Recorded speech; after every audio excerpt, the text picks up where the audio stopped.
business. And tonight we're talking about the 14th lecture in this series, Zionism in Triumph and Crisis, 1952-56, or the question better is put as like this: what's the point of Zionism once you got Israel? What's the point of Zionism once you got Israel? How do you find an identity and a mission once the mission is accomplished, so to speak? It's a fair question. It's a question which really kicks in, I would argue, in the post-Israel, post-1948 period, especially it begins to assume its outlines. My argument tonight is going to be in the years 52 to 56. Zionism, of course, has a broad definition and has a narrow specific definition. You might say capital Z and small z. And broadly, of course, all of Judaism is Zionist, right? Certainly all of traditional Judaism. I mean, the Rabbi is a Zionist. He's in favor, Eretz Yisrael is central to his Judaism. He wants very much, when he was alive, he wanted very much to go to Israel. He just wanted to be only in a frum way, and if it wasn't done in a certain way, then he's against it. But he's not against Israel and that all Jews should be there and so on and so forth. So that's because he's a follower of Theodor Herzl, but because he's a follower of the Chumash. You know what I mean? So all of Judaism, all of traditional Judaism is very Zionist. On the other hand, that's not usually what we mean by the term Zionism. Narrowly, Zionism is a generic term which refers to four distinct phenomena: political Zionism, cultural Zionism, socialist Zionism, and religious Zionism. Okay? You have political Zionism, thus, with Herzl. You have cultural Zionism. You have religious Zionism, Rabbi Reines and Rabbi Meir Berlin, who made the Mizrahi, hence the RZA and the RZ. And of course, you have Ben Gurion, who's a combination of a lot of these.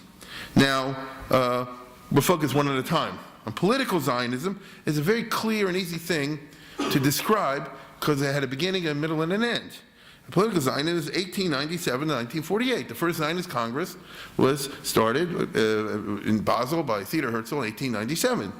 And the idea was to go, I'm talking about Herzl now, the idea was to get a Jewish state. It took them 50 years and they got it. I know there's ups and downs, we've talked about that, but that's what political Zionism. It's a movement which had a specific and clear goal, and that goal was to get a Jewish state in the land of Israel, in Palestine. Okay? And it happened. It didn't happen 100% the way we want, obviously, and they had to settle for half, and so on and so forth, but they got it. All right? Now, well, not exactly. If we talk about political Zionism, it gets interesting. Herzl started it. Chaim Weizmann picked up where Herzl left off. Herzl saw the Kaiser of Germany and all the other big shots in his time, but then died young. Weizmann, as we all know, got the Balfour Declaration. Jabotinsky, after the Balfour Declaration, said, let's declare that we want a Jewish state. Weizmann and Jabotinsky were fighting all during the 20s and 30s. Weizmann said, we don't have to say a Jewish state because that'll tick people off. Let's just talk about moving towards some kind of a Jewish entity. And as you know, Ben Gurion brought it to fruition. That's the short part of the story. But there's also a diaspora component to this, right? You wouldn't have gotten Israel without people like Abigail Silver energizing the American Jewish community to pressure the American government. We've learned that. It couldn't have happened just from the efforts of Weizmann and Ben Gurion and people like that. You needed a joint effort, and so Abigail Silver is a classic political Zionist. Okay? He's active, oh my God, he was active in organizing for the purpose of getting a Jewish state, which they did do. Now, political Zionism, never been a mass movement, it's a tiny elite. Obviously, the people engaged in negotiations and political activity, all the rest of it, are a tiny group of people. The only thing, they want an organization behind them, or at least the appearance of an organization behind them, but it's a small group. Chaim Weizmann was a one-man show. Theodor Herzl, to be perfectly honest, Theodor Herzl was a one-man show, and so was the case with others. So it is what it is. After 1948, however, what exactly is political Zionism? Abigail Silver wants to continue political Zionism. I repeat, continue political Zionism after Israel has been established in the form of the ZOA, the Zionist Organization of America, play an active role alongside the Israeli government in formulating political policies, etc. American Jews, American Zionists, and similar types in other countries, he argues, have much to offer. His Zionism, very interestingly, is one which sees two Jewries cooperating, Israel and a diaspora. Now that's the way it's happened. On the political level, it's down to this very minute. He's just very upfront and blunt about it. it's a good question. What is the definition of political Zionism? Hear me out. Everybody agrees you want to have a Jewish state. But what happens once you have a Jewish state? Does it therefore follow automatically that all the American Jews should move to Israel? Now, to Ben Gurion, the answer is yes. He's a monolithic kind of, single laser-like focus on the idea that Zionism means simply every single Jew without exception should make Aliyah. On the other hand, Abba Hill-Silver, and most others, to be perfectly honest, so I guess not necessarily, Zionism means that you have the Jewish people in the world. The Jewish people want to have a state of Israel, but they also want to live in Baltimore, right? And, you can visit, and they support Israel. And the fact you support Israel means that even though you're not living there, you're participating in its growth through contributions and, visits and things like that. The exact thing that's happened in the last 60 years, you see? Ben Gurion, of course, said that's baloney. So what you really are talking about are two distinct visions of Zionism. One is one that envisions like a multipolar Jewish world, in which you have Israel as number one, but you have other places as important diaspora centers. If you want to model, is Bayit Sheni. Back in the time of the Second Temple, there was a Jewish state of some kind or another in Judea and Israel. You had a Beis HaMikdash even. At times, they had political independence. But there were also very large and important Jewish communities in Bavel, in the Greco-Roman world, throughout the Mediterranean, for example. I'll give you one example, Egypt. Many of you have heard of the famous gigantic synagogue that once upon a time in Alexandria, which coexisted with the temple in Jerusalem. And the argument would then be like that's very good, on many levels. And then you have the counter-argument, which is that's all bad, and whatever they did in the past was wrong, and that all Jews belong in Israel, and that's the end of it. I don't want to hear two ways about it. Ben Gurion's attitude towards Abba Hill-Silver and the people like him are, no way. If you want to participate, make Aliyah. If you don't, shut up, offer blind, knee-jerk support of whatever the Israeli government does. After all, we Israelis are the ones who have to live here in the Middle East. We're the ones who have to live with the consequences of our actions. You American Jews do not. And so I'm not interested in your opinion to do this, that, and the other, because you don't have to pay the price for it. I'm the one who does. Don't tell me you're in favor or not in favor of reprisal raids. We're the ones who are living over here, and we have to, exist not in the Midwest, as Moshe Dayan said, but in the Mideast. And so that's the way it goes. Philosophically, therefore, you have two distinct points of view about whether a diaspora Judaism is legitimate in any way whatsoever. And of course, he would say no, and he would say yes. There are consequences to this, as we'll see before I'm done tonight. In addition to this, why would Ben Gurion want to share power? Why would he want to let go of his dictatorship? After 1948, he's the boss of the Zionist movement. Even though he has opponents, he's the boss of the Israeli government. His party has the supreme power through the coalition of arrangements that they put together.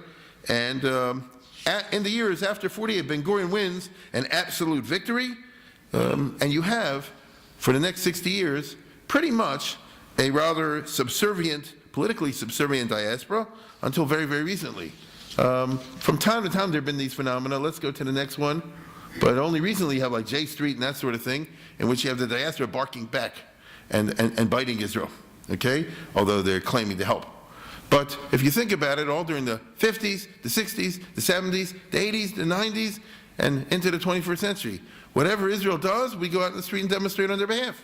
When Israel decides they want to do, you lobby your congressman. That's what you want the AIPAC for and all the rest of it. It's kind of interesting in that way. To his left, what I talked about, Abba Hill-Silver was an opponent of his to the right.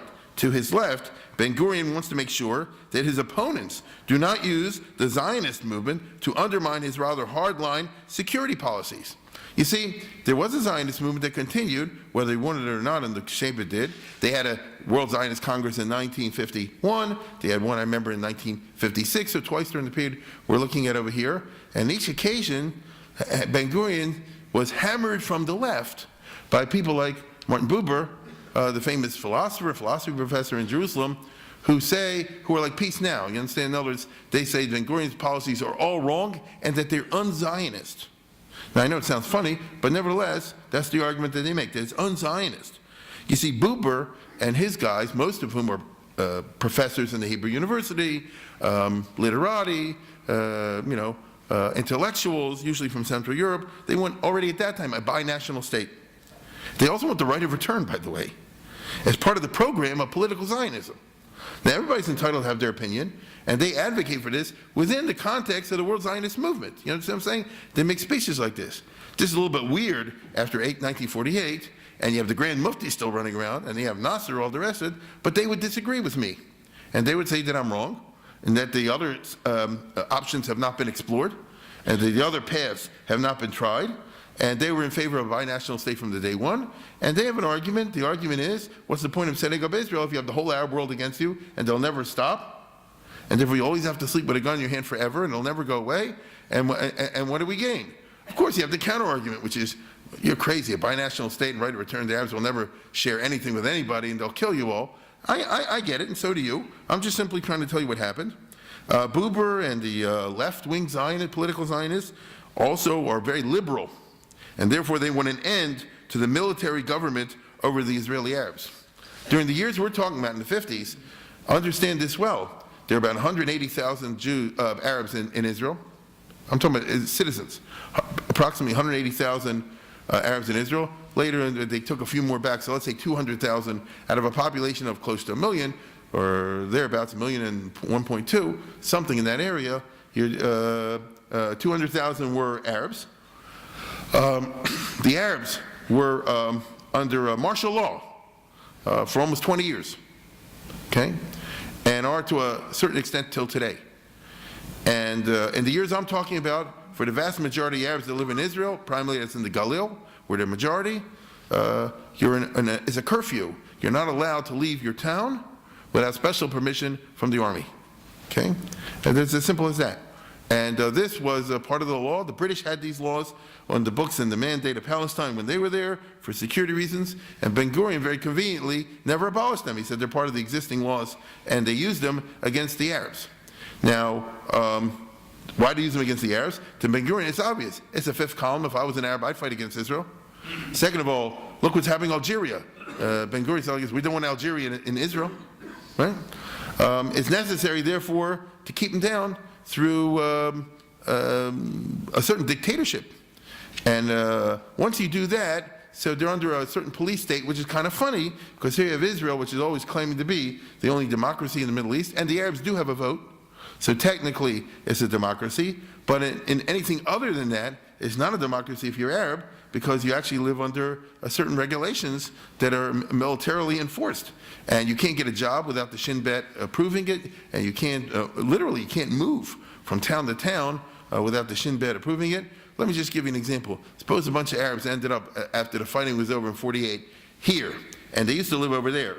But the Jewish agency took to there, and now they settled a bunch of Jews over there. They don't want, the army doesn't want these guys going back and saying, where's my house? And so the army says, even though you used to live here, you got to stay here, and tough luck. So it's very interesting, because today you couldn't get away with it. You have what you call CNN, right? And I'm saying you couldn't get away with it. At that time, they got away with it. It's very interesting. So you can understand the Martin Buber type approaches, which said that this is very anti-democratic, it's almost apartheid, it's this, that, and whatever you want to call it. But Ben-Gurion, as I say, said, I don't live in the Midwest, I live in the Mideast. And if we do what you do, we'll have a huge terrorist situation, we'll have a huge fifth column situation, and all the rest of it. But it was a harsh reality is what I'm trying to say. And these two guys, this is the CIA, this is the FBI, he's the Mamuna, he's in charge of all the security services, and he's in charge, Amos Manor was in charge of the Shin Bet, the Shirut Bitakon Klali, the General Security Service, which is the FBI, and there the FBI it has a lot more power. In those days, actually there were no constitutional limits on power whatsoever. There's no constitution in Israel at all. And consequently, they could and did implement this till 1966, till 67, and parts of it still remain in shape today. And I'm not sure it's a bad idea, because if you don't have this, the person who becomes the principal of an Arab school, where they have all Arab kids, is Marwan Barghouti or something like that. And then what are they going to teach in the schools? You know, so it's a rough, it's one that's a challenge to democracy. Okay, it's a challenge to democracy. But nevertheless, they had it. There is a real basis for the opposition to the military government, which unfortunately came very real right in the middle of the Sinai campaign. This is a part they don't like to talk about. what you call the Kfar Qasim massacre, because Kfar Qasim is on the way when you get out of the airport and you drive north. It's on the main highway, on the coastline. It's one of those Arab towns that the tour guides always see. Here's this Arab village, and here's this Arab, and they're not villages, they're big, aren't they? Here's this big Arab town, here's this big Arab town. So one of them is Kfar Qasim, and so in other words, on the border where Jordan is, or it used to be, the West Bank. And it's October 29th, 1956, and Israel's starting the Sinai campaign. And the army is going into Sinai, and they're afraid that maybe Jordan will join with Egypt and attack Israel. That didn't happen. And so the orders are given to the Israeli army officers in charge of all these Arab towns, administering the military government, make sure there's no trouble. But the orders are not very clear. And so you can, if you're a local commander, you can interpret it whatever way you did. 99% of the commanders interpreted it in a sane fashion, but it only takes one. One of the commanders interpreted it in an insane fashion, and so he said like this. He says, we're having a war with Egypt, the Arabs might get out of hand, and so we're imposing a certain curfew tonight, and anybody you see in the street should be shot, men, women, and children. In fact, I want people shot. Because they said, a lot of people don't know, they're coming back, they don't know. They're coming back from work, they haven't been told, could be children. Don't worry about it. You see them, you shoot them. I think you shoot people send a good message. And so they shot a whole bunch of men, women, and children the next day. And Israel tried to hush it up, because it's very embarrassing. But the Arab members in the Knesset, because there are Arab members in the Knesset who were, even at that time, some of the Arab members of the Knesset were, you might say like this, stooges of the Mapai, and some of them were Arab. And the Arab guys, they brought it up in Parliament and so forth. In the end, Ben-Gurion was very embarrassed about the whole thing, had no choice. They held a trial of the officers who said, yeah, we did it, and we felt that we were doing the right thing, and it's part of the emergency situation, and so on and so forth. And they asked them, you shot men, women, children, just like you didn't even know about it. And they weren't very apologetic, and it got a certain amount of world attention. This all happened in 1957, and it's a bad episode. And they were all given prison sentences, but they were all pardoned within a year or two. Get it? Once the international media attention moved away, so little by little they all got pardoned, and they went back to where they were in the first place. So you can understand, like I said before, you can understand a very tricky situation. On the one hand, you're worried about in Algeria. On the other hand, you're also, what are you doing? You're shooting men, women, and children. How's it go? So the town has this is their Holocaust memorial, as it were, to their own Holocaust, if you follow what I'm saying. And if you're a kid growing up in this town or nearby, what do you think of Israel? Not that they need any extra pushes, but it is what it is. So political Zionism ain't so pashut as they say over here. So the point I'm generally making is that in the wake of 1948, political Zionism kind of dies and is replaced by pro-Israelism, which is not the same thing. Pro-Israelism, they want to spread across world Jewry, and in the 1950s it kind of does. And so even groups that were not totally, for Israel or whatever, will change and get on the bandwagon. And then it's not a question of Herzlian Zionism, and you have meetings in which you talk about the theories and what it's supposed to be. We already have in Israel, warts and all, as they say. As you just saw, having a state is the good, the bad, and the ugly. It's not all glorious. But there it is. By way of eulogy, it should be noted that Herzlian Zionism, this political Zionism, with its focus on narrow Jewish interests and a concomitant Jewish pride, saved many a Western Jew from civilization, intermarriage, and racial yiush, racial giving up. This was the main point of, these are the two big political Zionists who focus very much on the political. What I mean by that is, and I'll give you an example of what I mean in a moment, we'll have some fun with this, but what I mean is that if you went back 100 years ago, don't expect too many people with a college education in, say, Europe or something like that to become frum. Right? That's extremely rare.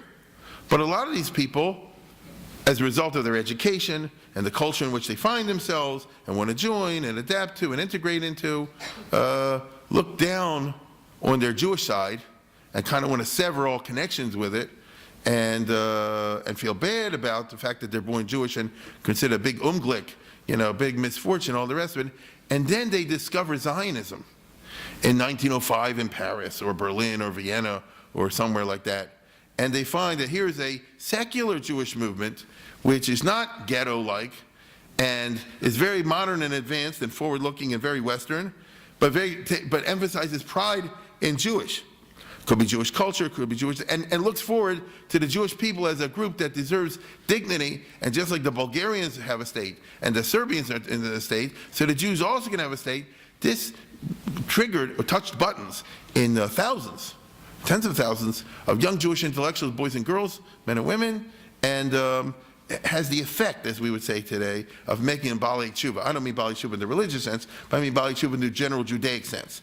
And that they turned away from a total assimilation and instead embraced their Jewish identity, not in a religious fashion usually, sometimes but usually, but nevertheless in a fashion in which the person doesn't feel like the classic Jewish student who long ago who finds out he's Jewish and wants to commit suicide. You understand that Jabotinsky has to write him that famous letter where he says, no, there's no point in committing suicide. You take pride in it and move forward. You see? That was in South Africa, by the way. So anyway, these kind of things come together. It gave the westernized, non-religious, and secular Jew a reason not only to stay Jewish, but to take pride in it and work on its behalf, which is why Rav Kook was in favor of it. This is the reason. You see? Rav Kook was very familiar with Western Jews as well as Eastern Jews, traveled a lot, and he saw the positive effect in terms of Jewishness that the Zionism engendered, and among many, many Jews, again, not in a religious way, but many Jews, and encouraged, and in his opinion, anything that wants them to be Jewish is something to be encouraged. The religion will come later, hopefully, you see? But that's the way he saw it. Now, hold on for a second. A wonderful example of this, a wonderful example of this is, so I'm going to have fun now and show you a piece from a line, an extended piece, but I'm going somewhere with it. And this is when Menachem Begin is elected Prime Minister of Israel in May of '77. So Jimmy Carter's the president, need I say more? And in July, after he put together a government, he invited to Washington for the first round of pressure. And if anybody recalls this, because already we're talking about 30 years ago, 40 years ago, actually 40 years ago. So he came to New York, and before he goes to Carter, he has a whole bunch of meetings with Jewish leaders, including all the big rabbis. You know, so he goes to see Rabbi Soloveitchik from the religious Zionists, of course. He goes to see Moshe Feinstein from the Aguda. He goes to his house in Lower East Side, the apartment. So Moshe Feinstein, Kamenetsky, and all that. And then in the evening, he goes to Lubavitcher Rebbe. Lubavitch is already a high-tech operation, so they film every moment. You understand? Moshe Feinstein's house, maybe somebody took a photo, maybe not. He says, Lubavitch already, they film every moment of it, so I'll show you over here. And I'll tell you the story beforehand, and then you'll see it in a context. And that is, you'll see it very close. And here's the point I want to make. How does Menachem Begin know the Lubavitcher? After all, he's not a chassid. He's actually come from a Misnagdic background, from Brisk, and so forth. And the answer I saw many years ago, many years ago, in a Yiddish paper from late Dr. Simon. Back in the 50s, there was a lady came to the Lubavitcher Rebbe, right in the time we're talking about, and her son is going to marry this, he's engaged, he's marrying this woman who's not Jewish. And the mother's tearing her hair.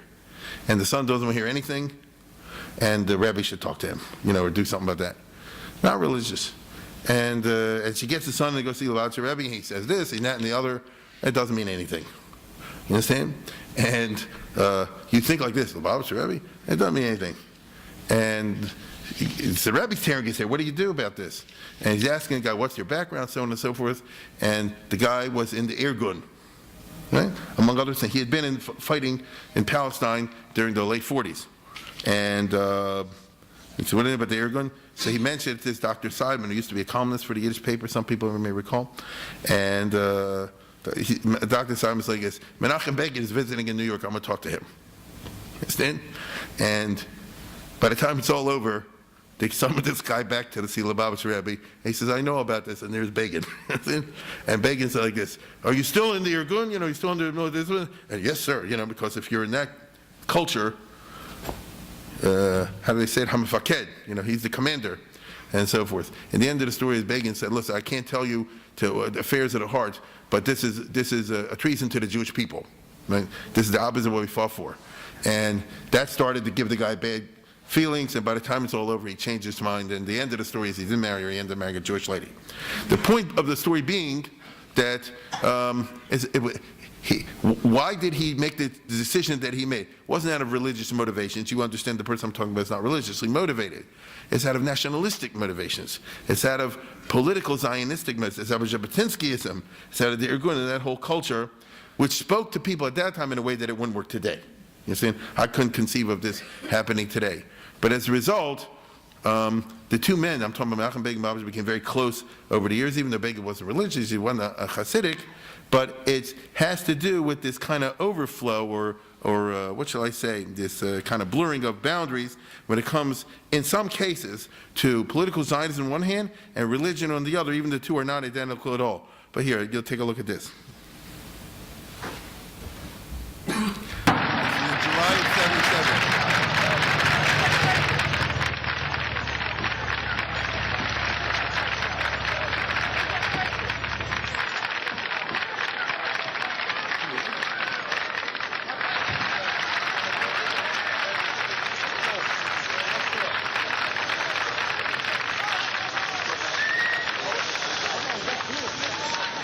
770, of course. אני זוכר היטב את הכניסה של מנחם בגין.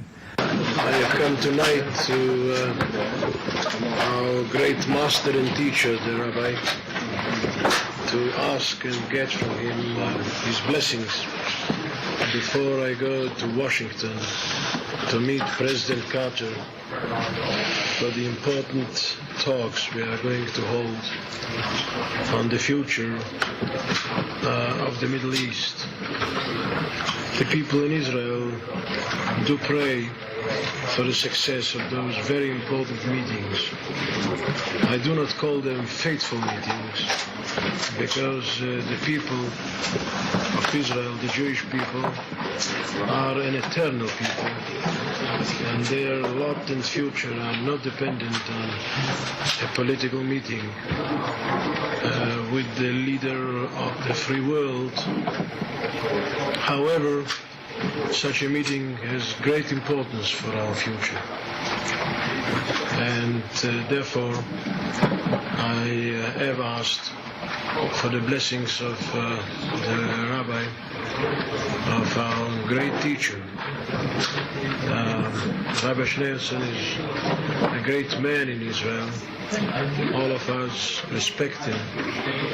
All of us accept his judgment. He is a great lover of the house of Israel.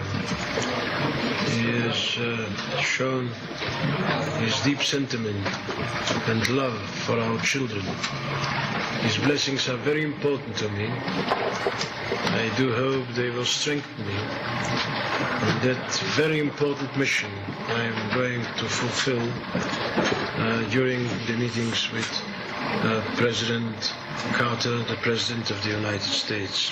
Whatever I say to the Rabbi and he says to me is between us. There is an old custom between us for many, many years. It's not my first meeting with Rabbi Schneerson. We met many, many times when I still served my people in opposition. But the more so when I am Prime Minister. Every conversation with the Rabbi is completely confidential. So he will not ask me on television and on radio intimately to tell you what we talked about.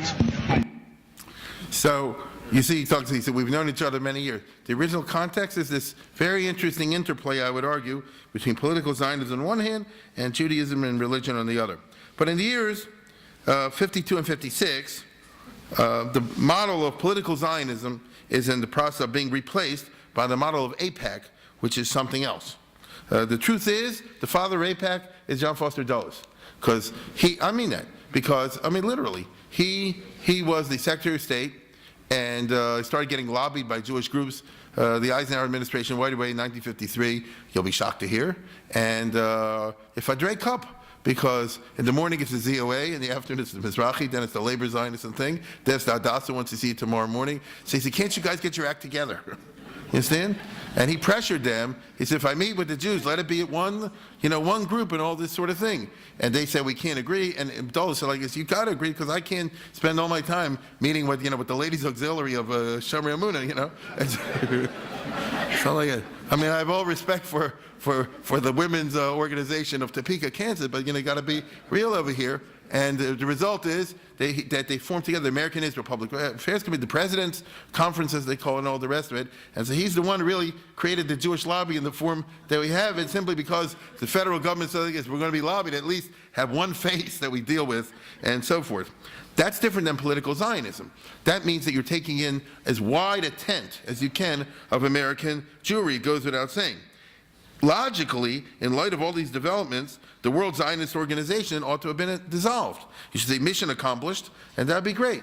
We set up a plan to set up Israel. We saw it through. Nobody said we could do it. We did it. We adjourned sine die, as they say. Not in the real world, okay?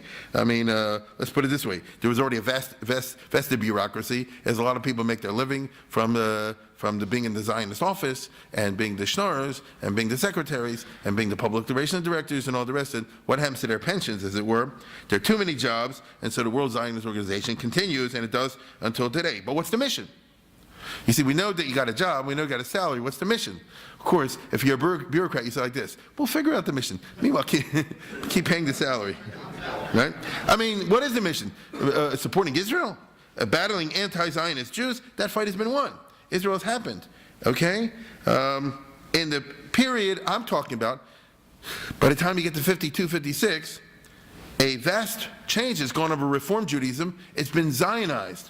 Prior to 1948, classic Reform Judaism was always characterized by being opposed to political Zionism. It's specifically political Zionism that what they were against. They didn't want a Jewish state because this would cause dual loyalty questions, and this would mean that Judaism is a nationality, and they were very strong to say it's only religion. The idea being we're 100% American and our Judaism is nothing but a religious affiliation. It's no different whatsoever than our Protestant and Catholic neighbors. They have their own nationality, which is American, and their religion. We have our nationality, which is American, has to be Jewish. Unfortunately, it doesn't quite work like that because the Jewish religion is a mishmash of a combination, as we know, of religion as well as nationalism, as well as who knows what else. But Baltimore's own Rabbi Lazaron was the leader of, one of the big leaders, he was in Baltimore Hebrew, one of the big leaders of the, of the anti-Zionist movement among the Reform. I want you to understand, President Roosevelt sent him to England in the Blitz to preach. Notice he was highly thought of. Okay, and yet in the wake of 1948, he's fired. They do it in a nice way, but he's kicked out. And used to be that Abba Hill Silver was the weirdo, the outlier. There were very few prominent Reform rabbis, classical Reform. Remember, I told you, Abba Hill Silver was the Reform. They had no davening on Shabbos. They're Shomer Shabbos. The Saturday services were on Sunday. Okay, so it was the real Reform, and he was a super Zionist already in the 1910s and 20s. So you could count on your hands, Stephen Wise, Abba Hill Silver, 2, 3, 4, 5 other guys, and then across the country, everybody else was anti-Zionist. But the political Zionists don't have to fight this battle anymore because by the time you get to 1952, the Reformed Jews in general have moved into pro-Israel camp. The questions about nationalism don't interest them anymore, and I think it's also pretty clear that in the liberal America of the ever, but certainly in the 1950s, nobody's going to charge you in the wake of the Holocaust with dual loyalty and all. That's an old bugbear. Like where's that going? That's not what happens in America. Classical Reform in general has to transform itself in the wake of the Second World War because, in a very interesting way, they had sort of got themselves into a certain narrow niche. You see, the Reform movement was primarily the German Jews. We all know this. And it swept like wildfire through the German Jews in the 1800s. So by the time you get to the late 1800s, almost every, with very few exceptions, almost every German Jewish community has switched to Reform. Almost every Jewish house of worship across the United States has switched to Reform. There's a couple exceptions, but Ruba de Ruba. But it was 300 shuls. You understand? By the time you get to 1900, it's 300 temples. By the time you get to 1945, it's 300 temples. Do you see what I'm saying? In other words, they boxed themselves into a narrow demographic. And so they're well-to-do and this and that and the other, but it's too small, and as happens, when you don't grow, you go. And so the membership was getting older, you needed new blood and so forth. And they realized it. I mean, they weren't dummies, and they realized this, and they say, the conservatives sweeping the country, and we want a piece of the action also. We must change with the times to attract the mid-century demographic that I spoke about last week.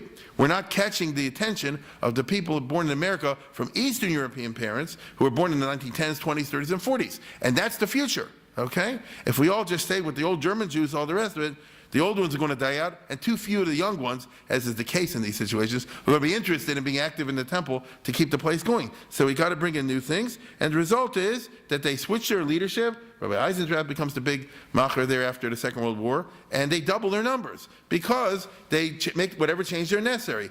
As I'm sure many know, this is the period in which they put on the yarmulke, they adopt the bar mitzvah, they put on the talit for people, they make a lot of moves more in a traditionalist type of direction, they pick up Hanukkah, a whole host of things that before then were discountenanced, now are countenanced. And the most important distinction is the complete and total embrace of Israel and Israel culture, because the new members coming in are people who come from Eastern European kind of background, who when I say Eastern European kind of background, understand me well. If they're thinking about joining a Reformed temple, they're not Orthodox or anything like that, God forbid, but they're coming from a background of Yiddish-speaking families, so they wouldn't understand it doesn't make any sense that in a synagogue there's no yarmulke. It just doesn't sit with them, not that they're so religious.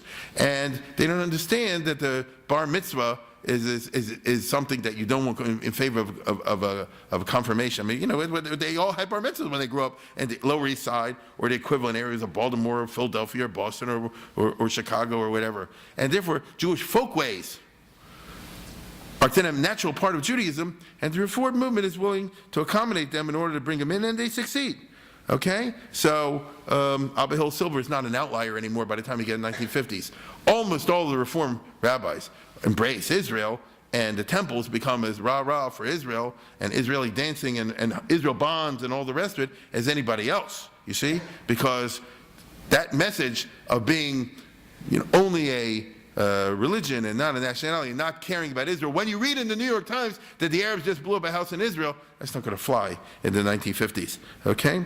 So the anti-Zionists among the Reform are totally marginalized. Rabbi Berger and the American Council of Judaism, I mean, you can count on your it goes the other way. By the time you get to years 52, 56, you can count on your fingers the number of Reform rabbis and leaders that will come out against Israel. Even the ones who in their heart of hearts don't like it, shut up.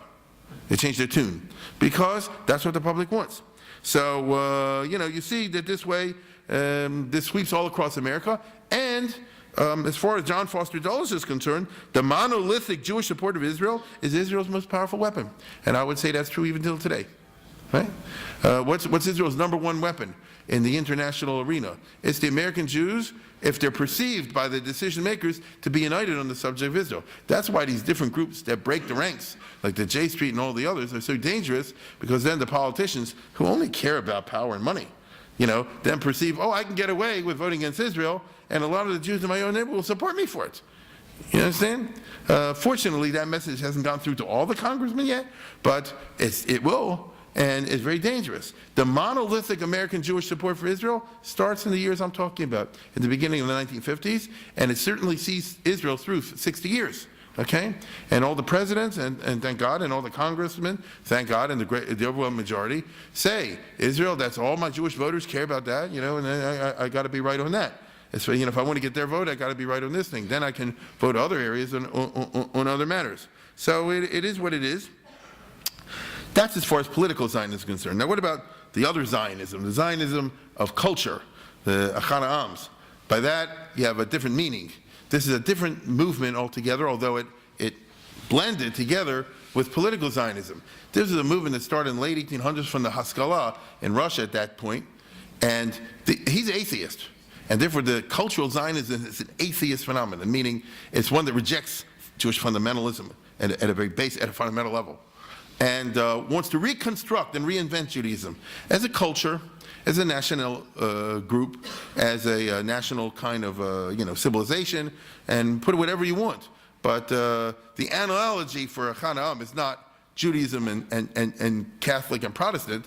The analogy for him is Jews and Englishmen and Frenchmen. Right? The English have an English culture, the French have a French culture, Jews have a Jewish culture. The English culture is not religious. A little bit of it is, but basically it's not. Same thing with the French and the German and the others. The French and German and the Italian and other culture is not religious. A little bit of it is, but most of it is not. Okay? It's regular. Same thing for the Jews. The Jewish culture should be a culture, a little bit maybe religious, and if Khan Ham has his way, he said religion is on the way out anyway. And it turns out he was right in terms of Europe, wasn't he? Europe religion has pretty much died in Europe. And he foresaw the same thing for the Jews. And so the result is he wants to completely redefine it, and this comes to be called cultural Zionism. So we're talking about reimagining Judaism over here 100 and some years ago without the traditional Torah mitzvahs, and in their place it's a different Torah, if you will, reinterpreted in modern secular term and a different set of mitzvahs, therefore. Certainly forget about Shabbos, Kashrus, and Taras Mishpacha, but nevertheless vital to those who are into it. Now, in Europe and in Palestine, in other words, outside of the United States, cultural Zionism is explicitly atheist. Okay, that's what it is. Achanam writes that way. So do the other writers over there. They despise religion. They see it as a backwards phenomenon, as something that's negative for the Jewish experience. It's a little bit interesting to make the argument that Judaism isn't essentially a religion, but they do make that argument. I'm not going to go through the particulars of it right now. And in Europe and in Palestine, where this is part of the general cultural ethos anyway of the 20th century, it kind of works. It gets traction. In the United States of America, however, things are different for a variety of reasons. Need I repeat what I told you last week about Eisenhower's America and the role of religion in America? America in general, as we all know, I'm sure everybody here in this audience is aware, America is considered a weirdo in Western world because there's still such a high rate of religion. The Europeans think we're crazy over here that you still have 45 to 50% of people going to church. Right? I mean, it just doesn't make any sense to them. It can only be explained by certain crazy strains that somehow or other survive in this nutty culture called the American culture. They don't get it. Alexis de Tocqueville was wondering about this in the 1830s, when as a Frenchman he visits over here and is shocked by the vigor of religion in American life, particularly when there's no state-controlled religion, unless, as he surmises, maybe the fact that there is no state-controlled religion makes religion vital. You know, they're already talking about this in the 1830s, 200 years ago almost. So, obviously, in later terms. Moreover, the circle of Jews at the beginning of the 20th century who are interested in the ideas of, fascinated, the ideas of Chana'am, consists of American Jews for whom, thanks to American culture, Judaism is a religion. They care very much about religion. I'm talking about the best and the brightest of the American Jewish youth and young upcoming group, literally 100 years ago, 120 years ago. What do you call it? Cyrus Adler, Henrietta Zold, Dr. Friedenwald from Baltimore, Mordechai Kaplan. These are young people who are educated in the United States. Most of them are born here. They went to public school, they went to college and university, and at the same time, each one for his own reason, passionately interested in the Jewish part. But remember, this is before Herzl and all the rest of it. They're Americans, and they're very happy and proud to be Americans, but they're intensely interested in Judaism. But the Judaism they want is a Judaism that'll sell well or integrate well into the 20th century and into the modern world. They care too much about religion, even though there are a bunch of Amaratzim over here, but nevertheless, they care too much about religion. Look, they can't do Shas and Poskim, let's face it, without which you can't really know Judaism. But nevertheless, they mean very well. They're passionately interested in their Jewish stuff. And so you want the ideas of Solomon Schechter, but you want it refracted through a religious lens. And so they take the ideas of cultural Zionism and they make them the essence of the Jewish religion. Hear what I said? They take the ideas of cultural Zionism and they make them what the Jewish religion is in America anyway, and they dub this, of course, conservative Judaism. Okay? Don't jump ahead of me. The movement away from fundamentalism is common to all mainline Protestant denominations in the USA in the 20th century. That's the big story of religion in this country in the last 100 years. The move away from religious fundamentalism of any kind. Take a look at the monkey trial. Right? What was that all about in 1925? William Jennings Bryan represents the face of fundamentalism. Clarence Darrow, who was an atheist, represents the face of modernity. Who won the trial, especially in public opinion? This is almost like an iconic American moment, isn't it? And the good guys won against the bad guys. That's how I was taught in school. This is the cultural message over here. Now the fundamentalist Christians don't see it that way, but the regular American culture does. And so the people I'm talking about, Cyrus Adler and all the others, they see it that way also. And consequently, they want a Judaism which will not be tied to fundamentalism, to belief in Torah, mitzvahs, Torah, Sinai, and all that sort of thing, and nevertheless is committed, I like to say, to nomianism, or to the idea that Judaism as a religion has a certain content and mitzvahs, maybe not exactly the mitzvahs that you find in the Torah, but a lot of them and a lot of new ones as well. Mordechai Kaplan, in particular, is adept at traditional Jewish notions of religious fundamentalism and nomianism, at the level of Jewish education. And he creates modern Jewish education. Mordechai Kaplan, now they call it reconstructions, but until 1950s, or even a little later, he was part of conservative. And only later he's branched off on his own at a very old age. And so most of his productive life, he's a member of the conservative movement, and a very gifted person, maybe wrong Ashkafas, who is very gifted at a student of John Dewey, I might add, who sees the future of American Jewry lying in Jewish education, which is correct. And he leads the movement to organize all across North America what we would call in Baltimore the Board of Jewish Education, and the equivalents across everywhere else, and to create a professional Jewish teacher with teacher colleges and organization of the curricula and everything that goes along with being a parallel, if you might say, to the public school system, except teaching Judaic studies. Just it shouldn't be fundamentalist, right? The kids should understand from the beginning the Bible is not really a word of God, and the stories are just stories, all the rest. But Alpha Pecan, people should want to enthusiastically be a part of Jewish culture, and his model is followed down to the present day, all across North America, with disastrous results. But it's followed and has been, how much millions and zillions have been poured down the rat hole of the Talmud Torahs and the afternoon schools and the religion schools across the country, and creating that legion of kids who hate Judaism and run away the minute the bar mitzvah is over, and all. You don't need me to tell you about that. And all it's money and time and energy wasted. But they meant well. They meant well. It was just wrong. Now I say that today in hindsight, standing in year 2014. Okay, it's clear we're talking about something that went over 100 years, and you see cultural Zionism, therefore, especially the period we're talking about, was a huge phenomenon that swept and captured the attention and the support of American Jewry, right or wrong.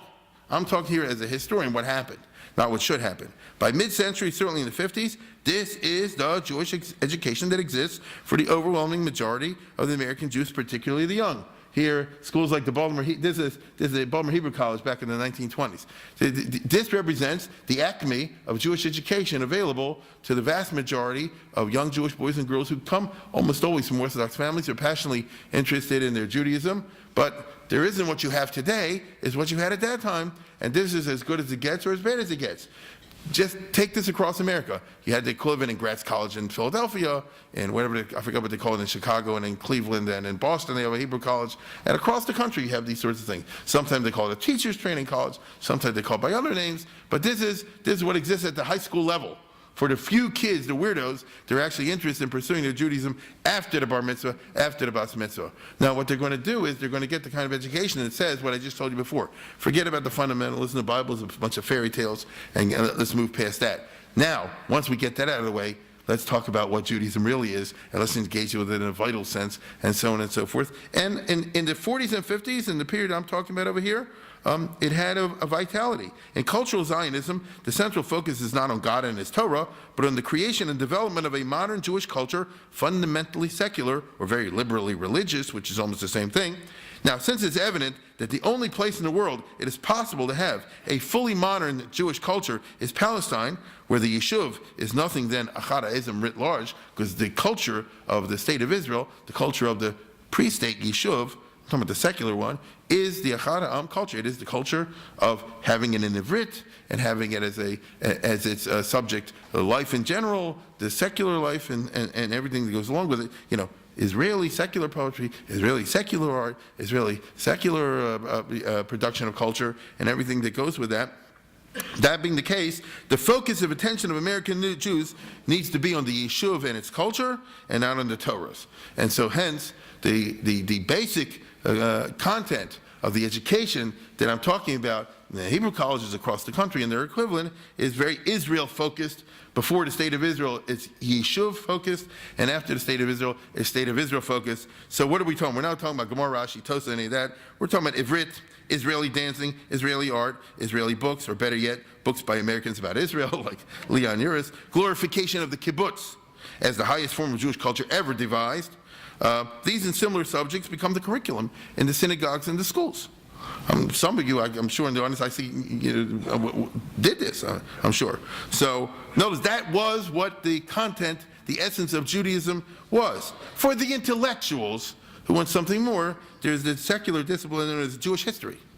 All right? And it's very interesting to me that there's a plethora of, in the 40s and particularly the 50s, there's an outbreak of popular one-volume books of Jewish history that appear all across the 40s and the 50s, because you have this audience now that's interested in telling the story of the Jewish people in a single volume. Cecil Roth, who really was a very distinguished historian, but his one-volume history of Jews are all these are superficial. Come on, how can you do one-volume history of the Jews? Right? But on the other hand, I don't want to denigrate it. You know why? I'll tell you why I don't want to denigrate it. For somebody who doesn't know anything, it's actually very valuable. How many, let me just tell you something about Cecil Roth, who, by the way, was a Shomer Shabbos, but he was a secular historian, and eventually in Oxford. From England, he wrote a lot of these books. Cecil Roth wrote a book of the one-volume history of Jewish people in 1935. And he's a Jewish Jew, and he was a Zionist Jew also. He was a good guy. He's a very nice, very Jewish Jew. And so he writes this volume, Up with the Jews, right? It's a one-volume history of Jewish people, which the Jews are the heroes, and our enemies are the villains. I can't tell you how many letters he got in the 1930s, between 1935 and 1939, from Europe, right? Primarily from Europe, for people who say, I was going to commit suicide till I read your book. Because everything I see in the newspapers, and everything I hear from the Nazi propaganda, which is spreading all throughout Europe in every culture, and everything I see from everywhere else, what I hear about the Jews, so negative, that when I read your book, I got such a shot in the arm, I got a tchias amesim, which is sad, but at the same time, you see the positive possibilities that lie in the presentation of Jewish history, but the others aren't as good. But Grazel is a famous golden oldie. I'm sure many people went through that in the school. Solomon Grazel, where he was a conservative rabbi, but he tries to play very parv and not offend anybody. He was very successful in that. And then Abraham Sakar, who was a historian, and then he was with the Hillel and all the rest of it, and he's very super left-wing Achad Ha'am type sorts of thing. These things were bought by the thousands, which is a lot in American Jewry. But my point is, this is the acme of American Jewish education. You understand? For the overwhelming 99% of American Jews, this is as good as it gets. You learn the Ivrit stuff, you learn the Israeli dancing stuff, you read maybe a couple books about, depending on what school you're in, of this aspect of Jewish life, maybe read a couple of translated stuff from Shalom Aleichem and things like this. And then when you want to get really serious, you read a couple of books along these lines, and now you're a highly educated Jewish person, which compared to the overwhelming majority of the rest of the Jews in the community in which you live is a fact, and how sad that is. Right? You never heard the word, I don't know, Erevin, they never heard the word, even the words of core Jewish texts. But that's what it was. And so this is what you get for the intellectuals. And yet, very interesting in America, because America always fools you when it comes to culture, the move towards secularism in American culture provokes a certain intellectual reaction in the post-war years among the Protestants. There's a certain revived theism, if you know the history of American religion, certainly a renewed interest in theology.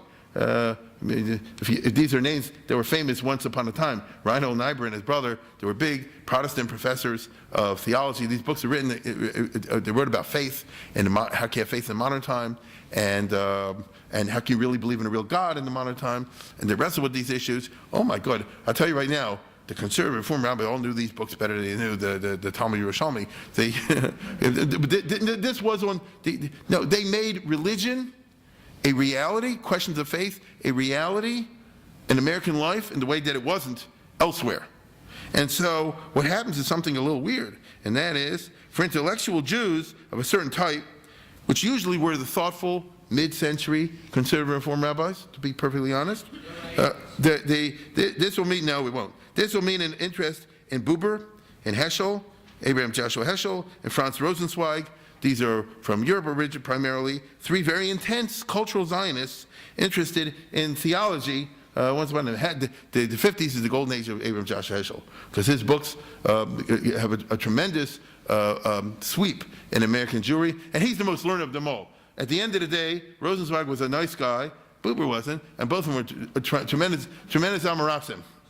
Right? I mean, they knew nothing about, shots and poskim and that sort of thing. They just didn't. Heschel did.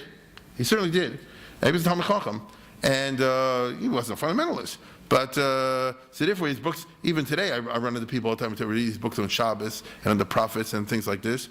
And it's a funny kind of situation, because the American Jews, like the American Christians, are looking for some way to work out faith without the fundamentalism, or to work out a kind of fundamentalism that would work for the second half of the 20th century. And it's creation of a very unique American kind of phenomenon. But at the end of the day, the type of people that are interested is a small minority among American Jewry, I'm sorry to say. This at least calls for a lot of thought and philosophy and the questions of theology and theodicy and all that sort of thing. And that's not, the few intellectuals in the different synagogues are the ones that are aware about this sort of thing. But this was the heart of the alternative Jewish culture that I'm describing over there. I mean, Heschel was a very big name in the 1950s. And as I said before, he is certainly no Am Haaretz. The books by these guys replaced the Talmud and the poskim as the defining text of Judaism. If you want to know, I still run into people like this. If you want to know what Judaism is, you won't tell somebody, go look at the Rambam. They'll say, go read Martin Buber. You see? You want to know what Judaism is, go read Franz Rosenzweig, who's unreadable, but read it anyway. Or read Heschel, who's very readable. They're not interested in the kind of things that he's interested in, obviously, and somebody like Aaron Cutler. To sum up, the years 1952 to 56, and the 50s in general, were years when cultural Zionism reigned supreme and was indeed conflated with Judaism. Indeed, the main site for its practice was, in America, the Reform Temple and the Conservative Synagogue.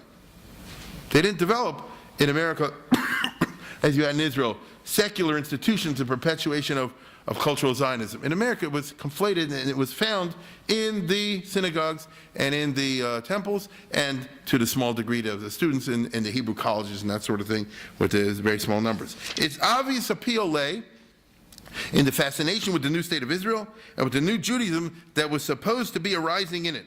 A new Judaism that was displacing and eventually replacing, or so it was thought, the old Judaism, a new Judaism that would keep Jews fully Jewish without having to give up eating treif, no, you still have Chinese food, and not being restricted to doing things on Shabbos.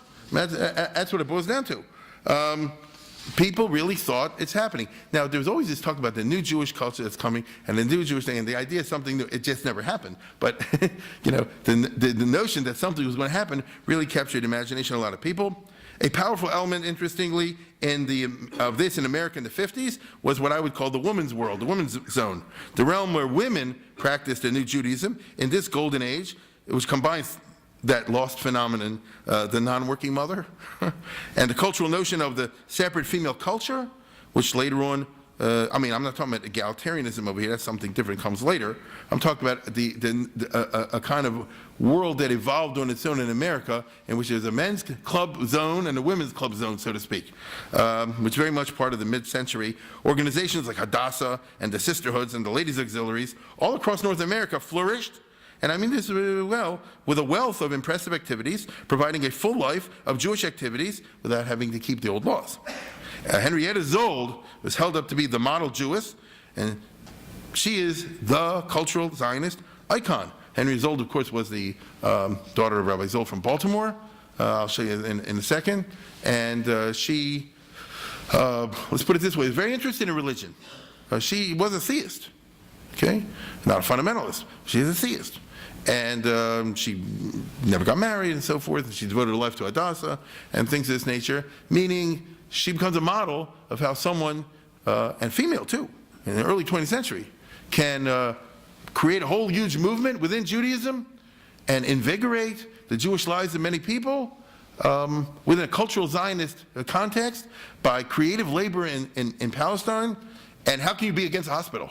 I mean, doesn't get better than that. You combine it with the cause of medicine, but it's not simply that. She's also the founder of Youth Aliyah, which you help kids escape from Hitler and make it to Palestine. I found a little speech that she gives about what the Youth Aliyah is doing in the 1930s over here. Just a move away from our own color.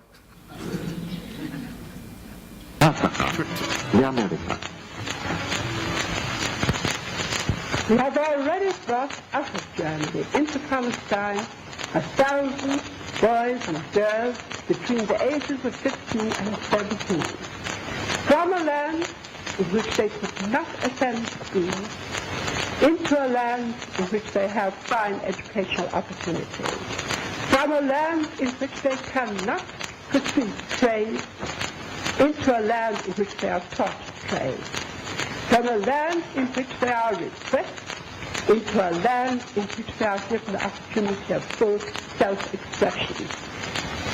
Palestine is in that respect comparable to America, to the United States.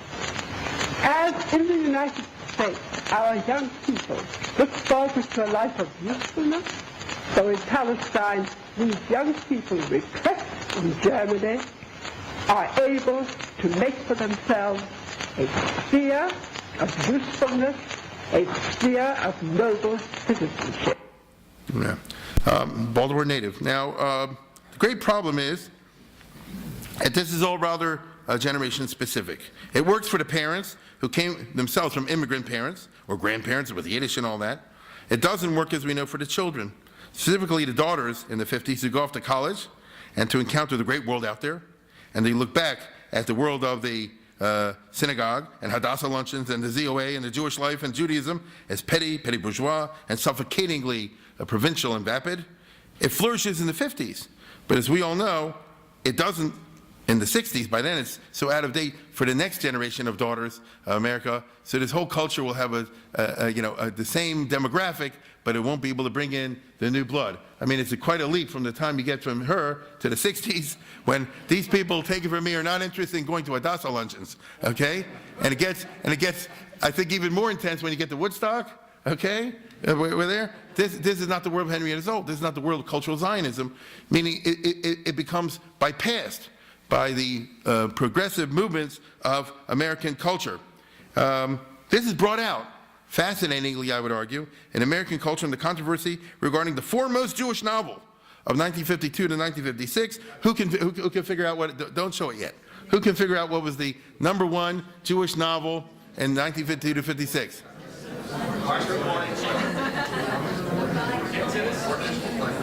What's that? Portnoy, that's not written in 52, 56. And he's got it, Marjorie Morningstar. Okay, right? Which, I want to tell you something. To me, this is a very interesting episode, since I'm dealing with the years 52 to 56, and tells you very fascinating things about American culture in general, and American Jews, and American Jewish culture, and all the rest of it. Marjorie Morningstar, if you haven't read the book, she's a girl from the Bronx, and religious at that time, right? Religious, we would say today, very modern religious, and she's going to Hunter College, and she dreams of a better life. And she wants to be an actress and on the stage and have a real career and drama, and she pursues that dream, and she ends up having an affair with another Jewish guy who seems to promise that world. But here's the point. By the time the whole story's over, what's the end? Marjorie Morningstar marries Milton Schwartz. He's a CPA. She lives in the suburbs. She's religious. She's in the Hadassah. She belongs to the synagogue over there. And so I can't tell you, the end shocked the literary critics. They hated it. You understand? The way it's supposed to be is she breaks out of the suffocating environment of the Jewish family. She gets out into Paris, into the big world, and la-di-da, and everything goes in there. From the point of view, the end of the book is he has her character, her cousin, say, she's now a regular synagogue observer. She's active in the Jewish organizations in the town, and they seem to be rather strictly observant. This is the wrong ending. From the point of view of the elites, the literati, Marjorie has made the wrong choice. The Jewish critics, when the book comes out in 1955, go wild, and they hate the book, and they say it's terrible, and all the rest of it. You go to Norman Podhoretz, when he was still in his liberal phase at the end of commentary. Commentary is the Jewish magazine. They're supposed to know everything, right? Oh, that's the wrong book. And the guy killed it with the ending, and he missed, Herman Wouk, who wrote the book, is obviously out of date, and he's off the stars, and is sending the wrong messages. This book will go nowhere. Well, guess what? It sold more than Gone with the Wind. I'm serious. Sold more than Gone with the Wind. It was the highest best-selling in terms of buyers, best-selling book like in the first half of the 20th century or something like that. That's incredible. You understand? It's more than Theodore Dreiser and more than this and that. It's quite remarkable. In other words, it's not all Jews that bought it. The book swept the Geisha market. That's the interesting part. It's fascinating, which shocks and horrifies the critics, you understand? The guy who loved the books, as I just told you before, Herman Wouk becomes like, he already had just published 2 years before the Caine Mutiny and got the Pulitzer Prize. And now he published a Marjorie Morningstar. It's the wrong message. Herman Wouk is Orthodox. By this time, he had moved to that position in life. He was like Yisro. He was here, he was there, he was everywhere. He ended up being religious, and openly so. I almost feel like I'm saying openly gay. He said, open. That's what it was like in the 50s. He says, openly Orthodox. It's absolutely something. The Goyim loved the book, and I want to tell you something. They loved to portray the Gentiles in America who buy this book by the millions. He got very rich off of this. He says, wait a second, they love the portrayal of regularly traditional religious Jews and their ceremonies. Even the movie, now before you show anything, even the movie becomes a bestseller, but the movie they had, Hollywood, the Jews in Hollywood couldn't stand the ending. And so they changed the movie to have a different middle and different ending because they won't have it. You understand? I don't know, with MGM or with Warner Brothers or one of these types of guys, the self-hating Jews, they cannot have Natalie Wood, at the end become, Rebbetzin or something like that. You understand? She can't go to Kollel. This doesn't work, right? And so they have to give a different ending. And Herman Wouk at that time wanted the money enough that they let him change the thing. But even so, right? The movie came out a little bit later, like in 1957, 58, something like that. This is Eisenhower's America. And the movie was a bestseller also. It made oodles of money. So it's not Jews that are going to see this only. It's the whole public who fell in love with the character precisely because, even though it's Jewish, it's capturing an American issue that they're all struggling with, which is, what does the young girl do? On the one hand, she hears all the messages from the professors and the teachers that she should go to the left, and she should get out. But she also has the other pull, which she's almost ashamed to say, she does like her mother, She does like the world. She would like to be like that, right? And which way is it going? I'm going to show you a little clip over here, because I'm always interested, as a historian, I'm always interested in movies, what shows us as insights into the social culture of the time and the messages they send. What I'm going to show you now, is a small piece, is the first time you ever see in Hollywood that they portray religious Jews, a synagogue. It wasn't portrayed before, except in Al Jolson's Jazz Singer. That's the only other time, right? Which was a different thing altogether. For the American audience, and it's very respectful, okay? And it's not something to make fun of. And it's an Orthodox synagogue, because they have a mechitza, even though the boys and girls are winking at each other and so forth. This is the good old mechitza of the 50s, everything's very low. But nevertheless, is making things, and the public, the American public, notice the Christians, they ate it up, right? Take a look at this.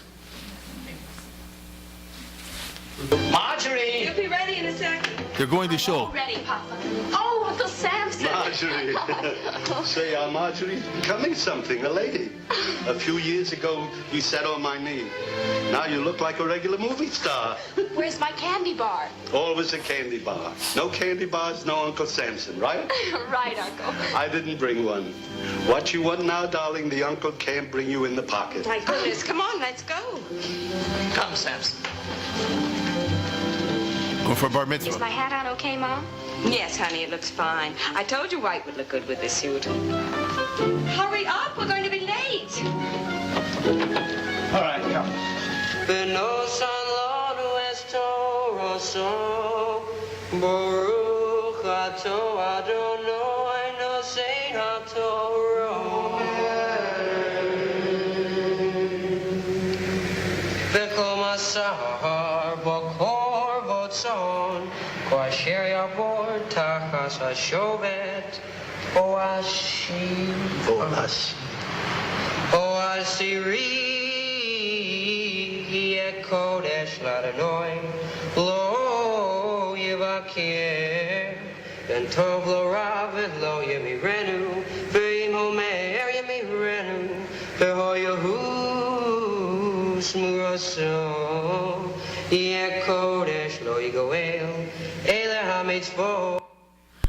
The only thing missing is Mr. Right.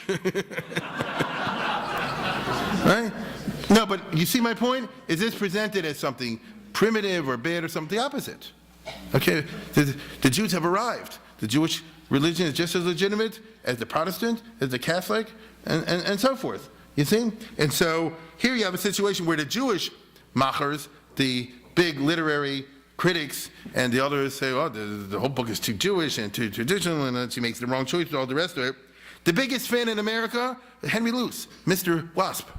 You understand? He owned Time magazine and Look and all the other things like this. You don't get more right wing. There's a famous poem, Foster Dulles, Henry Luce, GOP hypotenuse. Right? So it's a famous thing. So he falls in love with the book. Luce, who's a guy, delights in woke's snubbing of the Jewish literati, who delight in dissing the American middle-class culture. He puts Herman Woke, on the cover of Time magazine with a glowing article praising Woke as a Jewish Jew with a chipless shoulder. You understand? Take a look at this. That's Marjorie Morningstar. You understand? And they say, what do you call it? He's a devout Jew who adheres to dietary prohibitions and rituals. The Time magazine is celebrating this, and the Jewish critics are going crazy. You know, they can't stand it. And they even say, and they even describe, I mean, Time magazine, of all people, they even describe Marjorie Morningstar as an American every girl who just happens to be Jewish.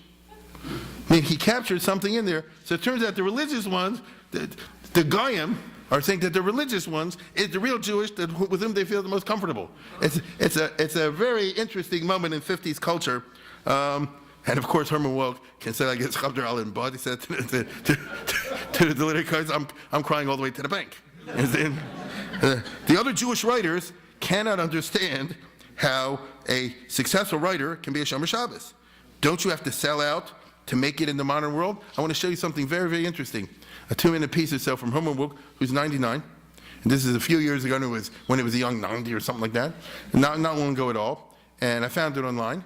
And he's giving a speech in some university in California, somewhere like that, where they named the Herman Wook Wing or something like that. And he's giving readings and talking about his experience. He's sitting with a yarmulke. This is, to a general audience.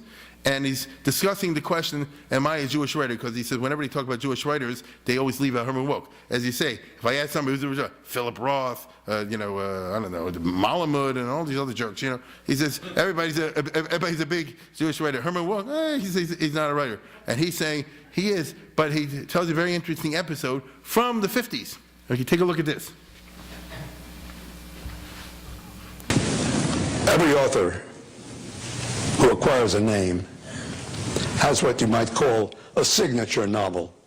I think Professor Berman would agree that Ernest Hemingway's signature novel is The Sun Also Rises.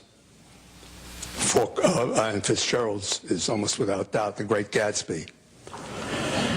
And mine, of course, has been kind enough to mention is The Caine Mutiny. And that, too, bears on this theme that I'm delivering here, of the strange, the strange fact that I really am not, or haven't been until recently, known as a Jewish writer. Cain Mutiny was published almost day and date with a really powerful, wonderful Army story called From Here to Eternity by James Jones. I'm sure many read it. Great movie was made of it. So it was a wild catching on. But then it became, I can say so now after 50 years, a most tremendous bestseller. I mean, it's a once-in-a-lifetime sort of thing. And there, my wife and I were in the chips. So we took a transatlantic voyage, first class, Queen Mary. Doesn't exist any day. Luxury like that doesn't exist. And as I was walking along the deck, first class, I had the once-in-a-lifetime experience of seeing one person after another sitting in these deck chairs, reading the Cain Mutiny. And there was one gentleman whom I recognized who was not reading the Cain Mutiny. In fact, he wasn't reading, he was sitting looking out to sea. I recognized him immediately. A wonderful, craggy face and a shock of iron gray hair. It was Sholem Asch, the great Yiddish novelist. Controversial because of his Christological trilogy, but, you know, an unmistakably great, one of the great authors of the day.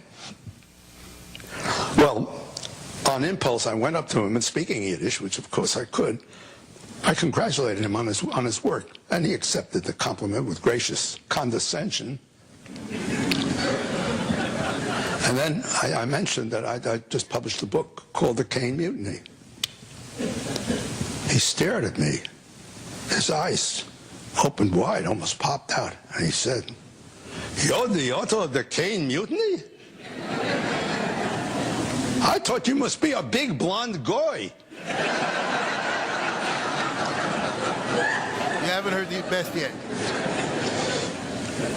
And that evening we invited him to dinner, and he came to the very discreetly marked kosher section of Queen Mary. It was wonderful. It was just in among the others, but the silverware and the dishes were very discreetly marked with a Magen Dovid. We were sitting at the table. The maitre d' led Sholem Asch to our table. He came to the table. He picked up the cutlery. He looked at a plate, and he said, "The author of the Cain Mutiny eats kosher, and Sholem Asch doesn't." I consider that, these are I'm interested in this because these are like Kodak moments, you understand, of Eisenhower's religious America. Right? And it's and a message from those who are not Jewish, which was, we want Christians to be faithful to Christianity, and we feel comfortable with Jews who are faithful to Judaism. It's interesting. And I'm sure you know Herman Wouk went on. It's very interesting to me. He had a very interesting career because all of his books were knocked by the critics and bought up by zillions by the public. So I guess if you have your choice between praise and millions, you know. And of course he went on a few years later, right, "This is my God." I'm sure everybody knows that.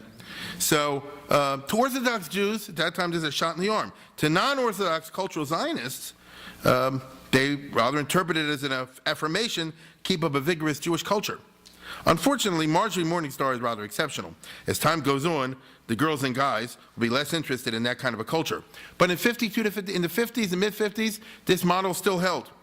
The fatal flaw, of course, in cultural Zionism, and the whole culture I'm talking about, was its lack of cultural creativity.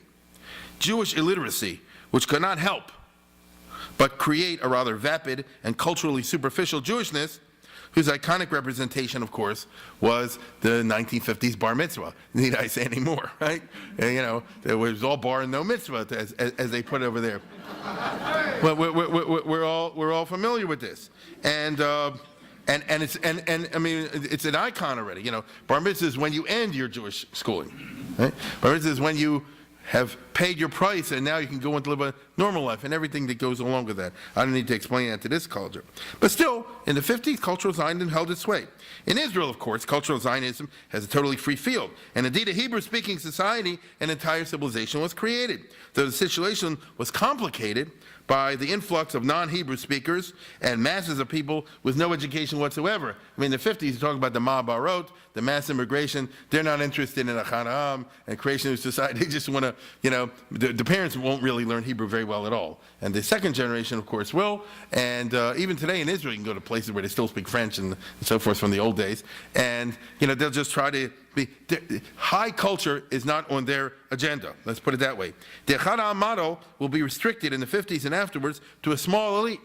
Actually, usually the graduates of the gymnasia, there aren't many, but there are some good ones in Israel. These would produce a national culture, a secular culture with no reform or conservative religious movements, because in Israel that's not the way it went.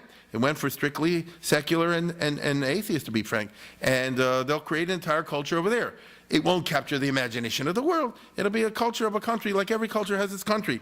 Achad Ha'am imagined that the culture that would be produced in the state of Israel would be like the French culture, the Russian culture, the American culture that sweep the world. It swept Israel, Now, that's how, Ben-Gurion will always be talking in the 1950s that Israel is creating a culture, will be Or LaGoyim, a light unto the nations. Some of us are old enough to remember when they used to talk about that. Say that today. It's a joke. It's actually a bad joke. Israel's glad to hold on, period. But that's not the way they saw it at that time. Unlike Achad Ha'am's predictions, the culture would not capture the cultural imagination of the diaspora. What will capture the imagination of the Jews of the diaspora is this, right? Well, that's a fact. The Israeli army and Moshe Dayan, that will thrill people. You bring a Israeli writer to a synagogue or a temple in 1955. You bring Moshe Dayan there, whoa, right? You'll sell out. Who wouldn't? So that's what it is. The problem was that the cultural Zionist scheme of things, education should emanate out of Israel to the diaspora. And indeed, in the 50s, every community had a shlichim, right? The shlich for all the different types of groups. And multiple groups, because Israel has all party organized. So the Bnei Akiva will have its shliach, and the Habonim will have its shliach, and the ZOE group will have its shliach, and the Histadrut will have its shliach, and so forth. But there's a certain paradox, a kind of dysfunctionality built into the system. The traditional goal of Judaism is to buttress Judaism wherever it's located, within the communities. That's what Judaism, Jewish culture and education has been for thousands of years. But Ben-Gurion doesn't want that. He wants the Jews in diaspora to view themselves as Judaically worthless, the Judaism that they practice, the Judaism that the culture they maintain, to be without meaning, so that they will realize that the only way to be Jewish is to make Aliyah and move to Israel. So you see what I'm saying? It's actually undermining, interestingly, the notion of a kind of vital Judaism in the diaspora. Now, this was not the opinion of the cultural Zionists. Mordechai Kaplan, Achad Ha'am, and all these people didn't want that. But it was the view of Ben-Gurion, and he was the big shot, right? He's the one who controlled the budgets, and he's the one who had his way. Now, Bishlema, if they moved to Israel, I understand that. Then you can, but nobody in the 50s from the West is moving to Israel. Hardly anyone is. The result is that whatever Judaic messages emerging from Israel or from the WZO were conflicted and garbled. They certainly did not grab the attention of the children who were not really planning to live in a kibbutz. You can count on your fingers the number were like that. And who were receiving in America and in England and around the world no intelligent Jewish education with clear ideals and directives on exactly how one was supposed to live an intense Jewish life in America or anywhere else in the diaspora. After all, this is a secular, or at least a non-fundamentalistic Judaism being purveyed over here. How does one do it? There is no, you just support Israel, right? And better yet, move there. And if you can't move there, give them money. And that's it. If that becomes the essence of what being Jewish is, it's hard to keep that imagination. It's not an ideal. It's hard to keep it going beyond a generation. The result is an education that signally fails to capture the interest of the young Hebrew, Hebrew schools are in the 1950s and afterwards, as we all know. And how many go after bar mitzvah? I need only ask that question. So that is the story of cultural Zionism in its heyday in the early 50s. Socialist Zionism, labor Zionism, had captured the imagination of a segment of the immigrant generation in the diaspora. there were plenty of people who came from Poland, from Russia, those kind of places. They came to America and identified with socialism in this country, and therefore supported groups like Ben Gurion and the Mapai and the Mapam and similar types of groups in Eretz Yisrael, the Histadrut, and so forth. And there it is. Out of its ranks came many who worked actively for Zionist causes in the Histadrut. But by 1952 and to 56, doctrinaire socialism is not in vogue among the young in America or in Israel. They're past that. The children of these socialist workers and activists in the New York garment industry, well, guess what? They don't live in that area. They moved elsewhere. They're doctors. They're lawyers. Thank you very much. They'll write a check if the father asks them to, whatever organization. But it's not what really interests them. Okay? The slogans of yesteryear seem outdated and more fitted to the East European reality than to the American. And Eastern European reality has been wiped out by the Holocaust. Thank you very much. And so, in simple English, the children, certainly the grandchildren of the labor Zionists, are not interested in that stuff. This is a social process already visible in the 50s, when labor Zionism ages without young blood to replenish the ranks. So over and over again, last week and this week, I'm talking over and over again about this very interesting phenomenon that you see all across the map, the ideological map among Jewry, in which there's a certain thing that works for the generation that grew up in the 10s, 20s, 30s, and 40s, but will not work for their kids. And so this generation will be active in the 10s, 20s, 30s, 40s, 50s, 60s, 70s, whatever, and then they're just old, and the kids aren't interested, and the thing will just fold, as we know. That's why this landscape today looks so different. Finally, there's religious Zionism in Israel and America. In Israel, religious Zionism is embodied in the political process and in the Kulturkampf, because from the very beginning of Israel in 1948, the question is, what's the country going to look like? And the politics is too complex for me to go into at this late hour, but the point is that the Mizrahi movement was founded eventually in 1955 or 56. The two branches, the Hapol Mizrahi and the regular Mizrahi, joined in what we call the National Religious Party. They were always part of Ben Gurion's coalition, always. They made it their business to be part of the government, therefore they always got part of the budgets and so forth. And they create let's put it this way, they copy the Mapai, they just have a yarmulke and a mezuzah. That's what it boils down to. Whatever the socialist majority parties do, the Mizrahi will do. So if they have, kibbutzim, they'll have kibbutzim. They have a whole network of schools and youth groups, they'll try to do the same one with a yarmulke and a mezuzah and all the rest of it. And so the years 1952 to 56 see a big struggle that the Mizrahi in Israel has to fight for a piece of the money in order to build and maintain their institutions, which they do. It's difficult. Ben Gurion gives them a hard time. There's a lot of bitter battles. The bitter battles are school battles, usually.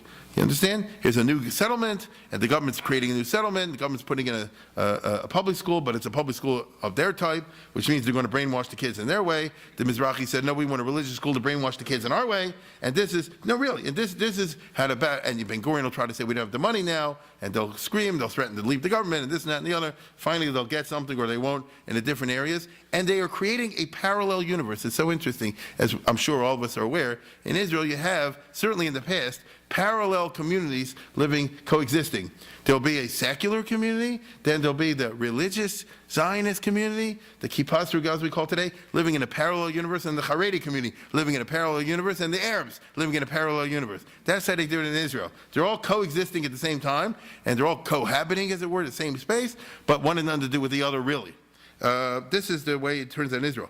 I can only point out that the Mizrahi benefits from the big 1953 law when Ben Gurion, to put it bluntly, wiped out the labor school system, the socialist school system, merged it with the regular school, public school system, so there ends up being a single, not two, a single secular public school system across the country with day school, with elementary schools and high schools, and they deprived the socialists of their schools, even though he was a socialist.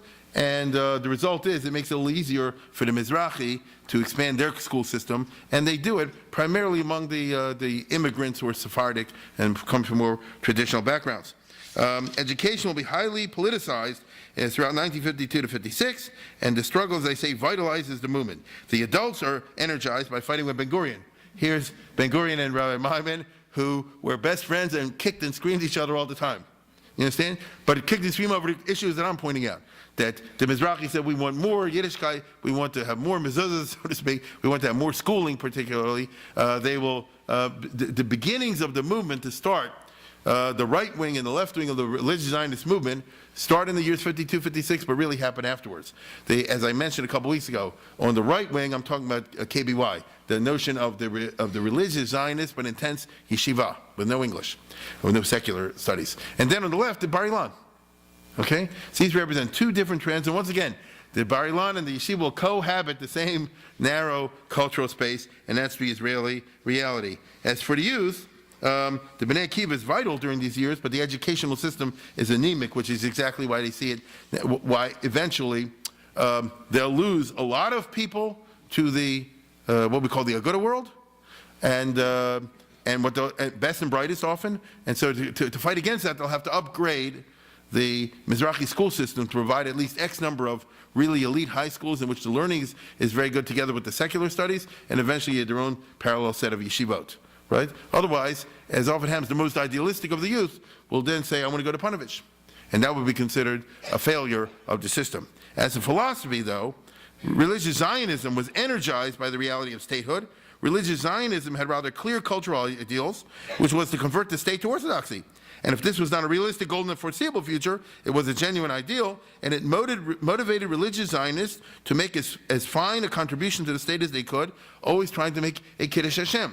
So, for example, when you see the religious soldier, right, that was, almost the apotheosis of the Mizrahi culture, because they want to say like this, it doesn't get better than this. The guy's religious, and he's showing the rest of the Israelis who are not religious, we fight too and fight and die, and therefore totally legitimate, and the guy who is a medal gets a yarmulke.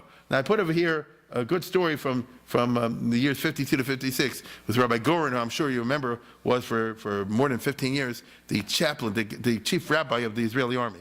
What happened was that in 48, a lot of the Jewish fighting forces like the Palmach are very anti-religious. They came from a Palm and place like that. And so a lot of the officers weren't religiously sensitized. And so when they had soldiers who were religious, they cut off the payas and cut off the beards and did all kind of stuff to them, make them work on Shabbat. And this left a lot of bad blood. But during the 48-49 war, nobody had time to deal with it. But after the 49 war was over, Ben Gurion didn't want to have this because we have enough trouble with the Arabs. We can't afford fights within Sahel. And so he, for that reason, in order to have the unity, Ben Gurion instituted what we would call a religious sensitivity program, or appoint Rabbi Goren to be the chief chaplain of the army. And they said like this, you work with the soldiers. He was there to be constructive, right? Not to be contrary. And it worked. Little by little, they made that the whole Israeli army definitely has total respect for anybody who has religious issues, kashrus issues, Yontiv and Shabbos issues, all within a framework, all the rest of it. And in order to do this, he had to get the validation from the commanders. Ariel Sharon was a major. I know Sharon just died, so I'll tell you the story. Ariel Sharon was a major at that time with that unit, that Special Commander Unit 101. And Rabbi Goren is the chief rabbi. He's in the process of making sure that every unit in the army is kosher, whether they like it or not. And he goes to Ariel Sharon and says, your unit also too. And Sharon said Sharon was super secular. He doesn't have a mezuzah in the house, nothing. And so Sharon says, what do you call it? Why should I have a kosher kitchen? There's not one religious soldier in the unit. You understand? If you had one, but it's not one. Every one of these guys who are these tough fighters is not religious. So Goren said like this, so I'm joining. So he said like this, then you have to do the parachute training also. I'll do it. And he jumped in the parachute, he broke his leg. But look, it wasn't a parachute. But Sharon went to him in the hospital, he said like this, son of a gun will make it kosher. No, yeah, that's a very 50s story. Do you get what I'm saying? That's a very 50s story. Right? That you want to show and for the religion, doesn't get better than that. He earned right? He didn't force it down their throat. He did it the right way. I share that with you, not only because last week Ariel Sharon passed away, but because it's very much an iconic story of the 50s. Fascinatingly, the political leadership of the Mizrahi movement is very cautious and pacifist during these years. It's not what you think, the Gushim Manim or anything like that. Dr. Berg, Yitzhak Raphael, Moshe Shapiro, they're always, whenever there's a cabinet battle between Ben Gurion and Sharet, they vote for Sharet. When Ben Gurion says, let's have another retaliation, or Moshe says, let's go to war, they always vote against it. Because they're very afraid of, that the religious should be blamed for causing a war or something like that. Therefore, they're always very pacifist. Plus, they also have, as religious Jews do, I remember my father was like that also. He said, we're lucky we got Israel. Don't tamper with it. You get it? You remember this? That's the kind of thing? It's unbelievable that we got what we have. right? Don't cause any, God forbid America should do something. Chas v'shalom, the United Nations should, that was their mentality over there. Whereas to Moshe Dayan or Ben Gurion, that's the galut mentality. You understand? We make the decisions over here. So it's a culture change. Within the religious Zionist culture, a vigorous messianism captures the attention of the young. But nobody saw it at the time. So starting in 50s and later on, since the 48 war had sort of been now in the past, by the time you get to 52, 53, people had assimilated the basic message that 48 was only a half. Okay? Yerushalayim, the Kotel, is still in the Arab hands. Hebron, the Shtachim, and all the rest, all the famous Jewish places in the Arab hands. If you're part of the, the Gush Etzion culture, so they were kicked out of Gush, we're going to go back. And this really starts in 52 to 56, if you take the trouble to read it. I don't have time to, maybe in next year or something, go into more. But as we know, this would come to fruition after 67. Overseas, the religious Zionism suffers from the same problem that it has till today.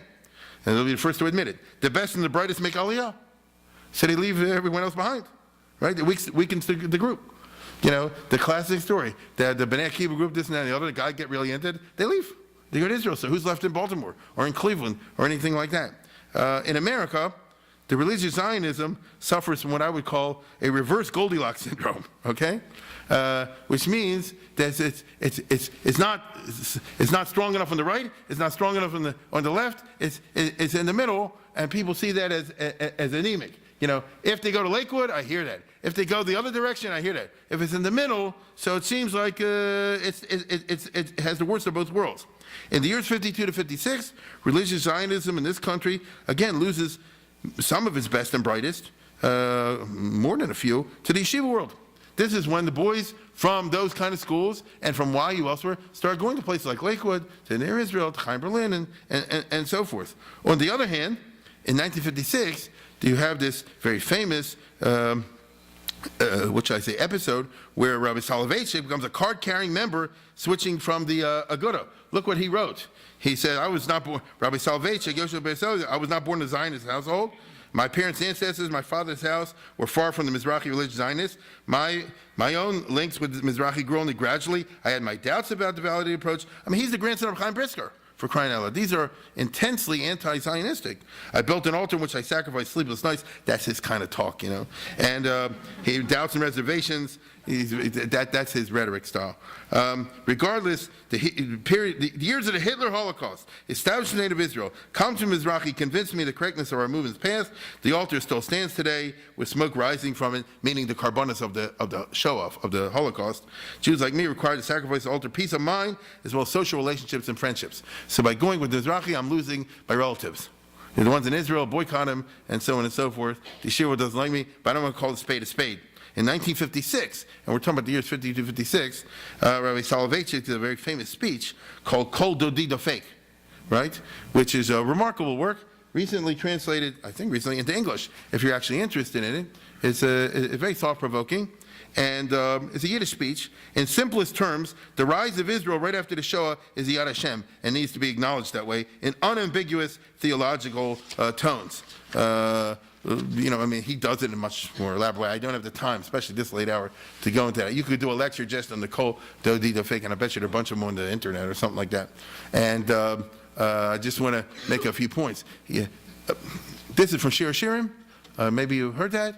Kol Dovid is boy and a girl in the metaphor, and the girl's sleeping. She's always looking for the beloved, for the Dodi, and then she goes home and she, gets in pajamas, as we would say today, and she's already asleep. And then finally the boy comes and knocks on the Kol Dovid fake, and she's too asleep and so forth to go at the door, until by the time she finally rouses herself to go into the door, he's gone, and she spends the rest of her life looking. That's the Shir Hashem in short.